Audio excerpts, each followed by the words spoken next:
افضل لوگڑے صاحب کا اگلا سوال ہے، شیخ جو علماء دعویٰ سینٹر اور برادرز کی نگرانی میں کام کرتے ہیں ان سے استفادہ کرنا کیسا ہے؟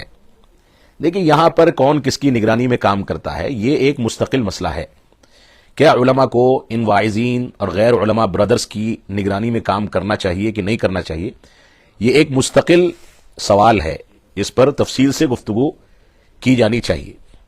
لیکن اگر کوئی عالم دین کی معلومات پر دسترس رکھتا ہے،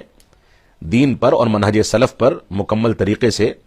اس کو معلومات اور علم حاصل ہے، تو وہ کسی کی بھی نگرانی میں کام کرتا ہو، اگر وہ قرآن و سنت اور دلائل کی روشنی میں جواب دیتا ہے تو اس سے استفادہ کیا جا سکتا ہے۔ لیکن حقیقت یہ ہے کہ علماء کو اپنے عمل کے لیے، اپنے کام کے لیے، اپنی جاب کے لیے اور اپنی نوکری کے لیے ایسے میدان ہی اختیار کرنے چاہیے جن میادین میں اور جس فیلڈ میں رہ کر کے وہ قرآن و سنت کی تعلیم و تعلم کے سلسلے کو اور علماء سے، یہ اصل میں بنیادی ذمہ داری ہے۔ کیونکہ آدمی جن لوگوں کے ساتھ زیادہ رہتا ہے، اٹھتا بیٹھتا ہے، عام طور سے ان لوگوں کے اثرات اس کے اوپر پڑتے ہیں، اور کبھی کبھار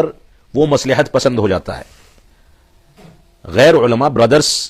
کی نگرانی میں کام کرنے والے علماء کے ہاں اس طرح کی خرابیاں کبھی کبھار آ جاتی ہیں۔ یہ ضابطۂ کلیہ نہیں ہے، لیکن اس طرح کی پریشانیاں دیکھنے میں آئی ہیں۔ لہٰذا ہم یہی کہیں گے کہ بہت سارے ایسے علماء ہیں جن کا مقام بہت عظیم ہے، جن کا علم بہت گہرا ہے، جو شریعت اسلامیہ اور منہج سلف کے سلسلے میں بہت اچھی معلومات رکھتے ہیں، ان کی صلاحیتیں بہت اچھی ہیں، لیکن غلط میدان اور غلط فیلڈ کے انتخاب کے نتیجے میں ان کی صلاحیتیں دھیرے دھیرے ضائع ہو جاتی ہیں۔ لہذا علماء